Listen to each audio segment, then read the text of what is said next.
Assalamualaikum. Pada video ini saya akan menjelaskan mengenai pertanyaan-pertanyaan yang paling sering muncul mengenai universitas terbuka atau frequently asked question yang paling sering muncul ya. Jadi pasti teman-teman banyak yang bertanya, apa sih universitas terbuka itu, kemudian di mana sih lokasinya, kemudian biayanya seperti apa, dan lain-lain. Jadi pada video ini saya akan mencoba untuk mengupas beberapa pertanyaan yang menjadi kegundahan atau kebingungan teman-teman semua. Ya, jadi sebelumnya saya jelaskan terlebih dahulu. Kebetulan saya merupakan salah satu mahasiswi di Universitas Terbuka. Sekarang saya masih berada di semester 7. Alhamdulillah, mungkin saya sedikit bisa membantu untuk menginformasikan apa sih yang masih menjadi pertanyaan untuk teman-teman semua. Jadi pertanyaan yang paling sering muncul pertama adalah, Kak, apakah UT itu adalah universitas negeri? Jadi jawabannya adalah UT adalah universitas negeri yang ke-45 sesuai dengan Kepres nomor 41 tahun 1984. Jadi nggak usah ragu ya, UT itu adalah salah satu perguruan tinggi negeri yang ada di Indonesia, bukan swasta. Kemudian pertanyaan yang kedua adalah, Kak, bagaimana untuk program studi yang ada di UT? Jadi program studinya terbagi menjadi dua, yaitu program studi yang bergelar dan program studi yang tidak bergelar atau non bergelar. Untuk program studi yang bergelar, yaitu mulai dari D3, D4, S1, S2, seperti itu. Kemudian pertanyaan selanjutnya yang paling sering muncul adalah, Kak, apakah UT itu hanya untuk orang yang sudah bekerja atau hanya untuk para guru yang ada di Indonesia? Jadi jawabannya adalah tidak, karena UT bisa untuk semua kalangan, baik itu guru maupun orang-orang yang sudah bekerja maupun teman-teman yang masih baru lulus dari SLTA atau SMK. Kemudian pertanyaan ketiga, Kak, jika saya sudah lulus diploma, baik itu D3 maupun D1 atau D4, kemudian saya ingin melanjutkan ke S1, apakah saya harus mengulang kuliah saya dari awal atau bagaimana ya?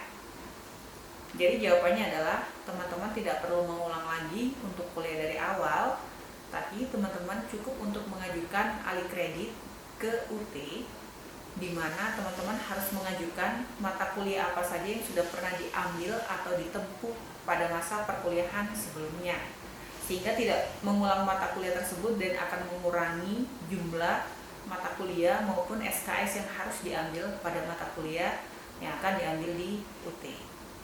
Kemudian ada pertanyaan lagi, Kak, saya sudah lulus SLTA nih, sudah lulus SMA, kemudian saya ingin menjadi guru, apakah saya bisa untuk mendaftar di UT?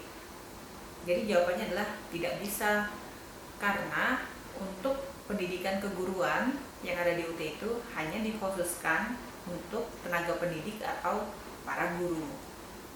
Kemudian ada lagi pertanyaan, Kak, banyak sekali muncul nih istilah SIPAS sama non-SIPAS. Apa sih bedanya? Jadi, SIPAS adalah sistem paket semester, sedangkan non-SIPAS adalah non-sistem paket semester. SIPAS adalah layanan mata kuliah selama 1 semester beserta bahan ajarnya. Sedangkan untuk non-SIPAS adalah sistem pengambilan mata kuliah secara satuan, di mana maksimal pada 1 semester adalah maksimal 24 SKS dan itu terpisah dari bahan ajarnya. Kemudian pertanyaan selanjutnya adalah, berapa sih, Kak, untuk biaya kuliah di UT? Jadi biaya kuliah di UT itu bisa berubah sewaktu-waktu.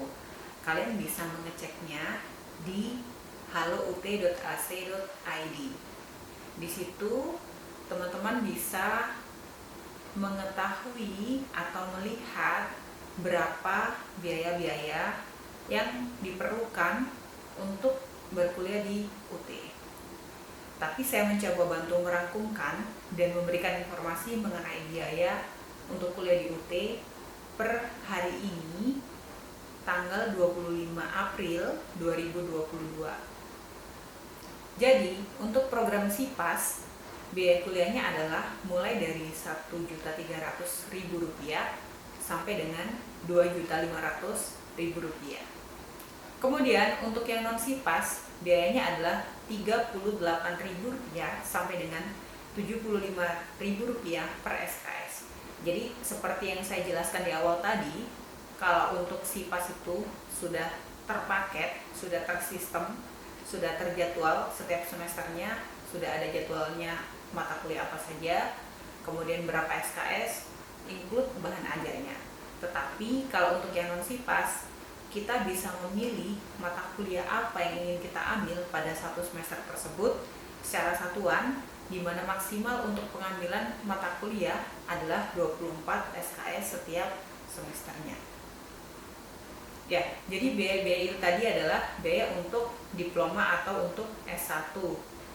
Kemudian untuk program pasca sarjana, untuk biaya pendaftarannya adalah Rp750.000. Untuk SPP-nya menyesuaikan per daerah. Jadi ada tipe A dan juga tipe B. Untuk tipe A, biaya kuliah adalah Rp7.450.000 per semester. Untuk tipe B, biaya kuliahnya adalah Rp9.350.000 per semester. Kemudian ada pertanyaan, apakah kalau UT itu kuliahnya online semua gitu ya? Jadi ada beberapa yang memang memilih online, di mana ada fasilitas seperti tutorial online dan lain-lain, tetapi ada juga yang memilih secara TTM atau tatap muka. Itu tergantung dari pilihan dan kecocokan dari masing-masing mahasiswa, apakah mereka ingin mengambil TTM tatap muka atau mengambil untuk yang tutorial online. Tetapi memang secara sistematiknya di UT itu adalah sistem pembelajarannya adalah sistem pembelajaran jarak jauh. Jadi teman-teman tidak usah khawatir, banyak sekali media-media pembelajaran baik itu secara online maupun melalui bahan ajar atau modul, juga melalui ruang baca virtual yang ada di UT, yang ada di website UT. Dan juga teman-teman jangan berputus asa, karena memang dari pengalaman saya, kenapa saya memutuskan untuk berkuliah di sini, salah satunya adalah karena saya mempunyai keterbatasan waktu, karena posisi sekarang adalah saya seorang karyawan. Kemudian saya juga memiliki keterbatasan umur juga, kalau misalkan saya harus berkuliah di universitas atau perguruan tinggi lain yang negeri ya khususnya. Kemudian karena keterbatasan waktu dan juga keterbatasan umur itulah akhirnya saya memilih untuk berkuliah di sini. Selain itu, setelah saya bandingkan dengan universitas lain, ternyata memang di sini sangat relatif murah dan terjangkau. Jadi akan sangat cocok untuk teman-teman yang memang mempunyai keterbatasan waktu, keterbatasan biaya mungkin ya, dan juga keterbatasan usia untuk ingin melanjutkan ke jenjang pendidikan yang lebih tinggi. Oke, demikian untuk FAQ untuk part 1. Untuk part 2 akan saya bahas di video selanjutnya ya. Bye-bye.